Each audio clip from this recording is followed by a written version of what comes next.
So you guys spent the time finding your first product. Your first product is sent into Amazon. You're starting to gain traction. You ranked first page and that product is performing well. Well, what's next? Finding another product. What should your second private label product look like? Stay tuned to find that out.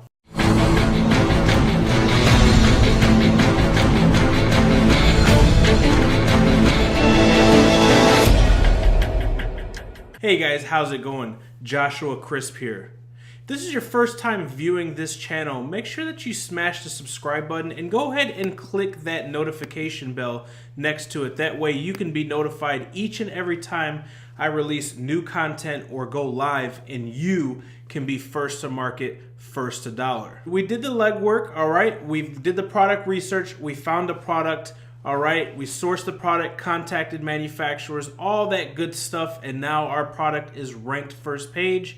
Our ACOS percentage and our PPC campaigns, our advertising campaigns are profitable.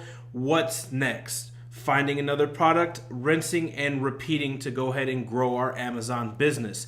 What should your next product look like? Should you source something new? Should it be a different niche? Should it be in the same niche? Should it be variations to the same product?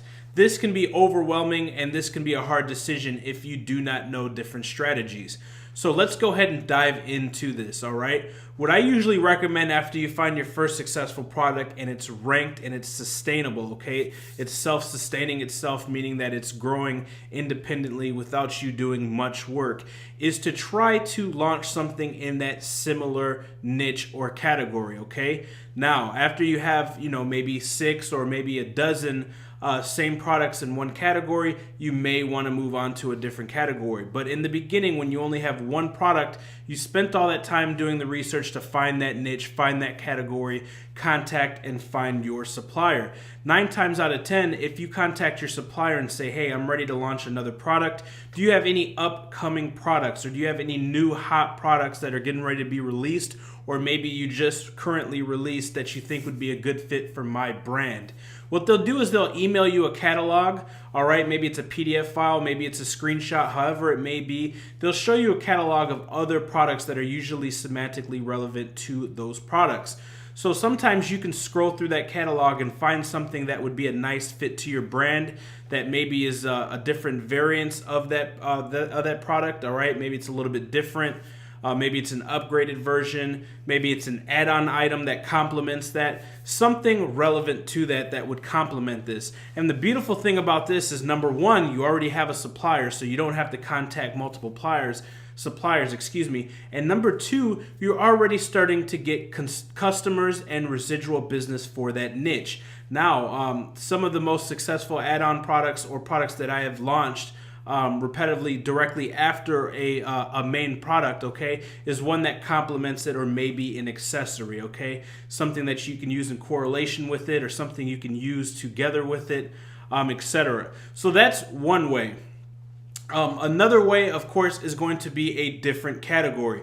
Now, like I said, I usually recommend building your brand out and staying within that niche, and building a couple brands, not a couple brands, but a couple products around that, because what happens is they will feed off of each other, and that will help your UPT, which is your unit per transactions, etc. But you don't want to have all your eggs in one basket, okay? You don't want to just build out a catalog of 20 or 30 products deep in one category, because what happens if that category loses traction or loses sales or becomes gated or becomes restricted? You always want to hope for the best but prepare for the worst, okay? I'm going to keep it very blunt. We're in this for the long run, okay? We're trying to make a self-sustainable long-term business out of this.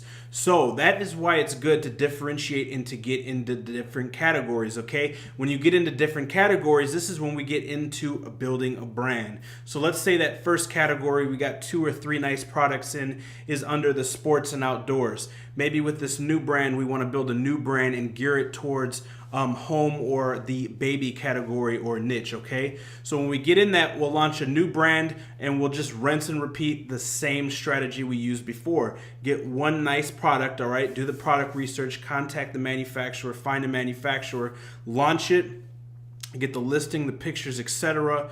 the advertising, the PPC in order, get it profitable, get the product ranked first page, get it sustainable, and then rinse and repeat and keep adding products. And you can do this. I usually like to get 2 or 3, 3 is a nice number per brand, all right? And then once you start to get 4, 5, 6 different brands, you can go back to starting at number 1, all right? And maybe build that out from 2 or 3 to 5 or 6. And then just go down the road and build those brands out. And that's how you really build those brands out. You diversify, you escape the competition, but most importantly, you do not place all your eggs in one basket. So like I said, I would start off by asking the manufacturer that you're already dealing with if he has any other products that complement or that are relevant. Maybe ask for a product catalog, etc. You could even look down the lines to bundling, okay, making a separate listing within your listing. So have your listing independently, then have within that listing have a variance or a bundle pack with an upcharge. There's multiple different strategies that you can go when you're going down this route, but you want to diversify. You don't want all your eggs in one basket, and you want to build different brands in different categories. All right, so I hope that this video has been helpful. I've been getting a lot of questions about this lately. All right, I got my first product. My first product's a home run. What should I do next? If you found that this was helpful, please smash the like button. If you haven't already, please subscribe, click the notification bell, and I will see you guys in tomorrow's video.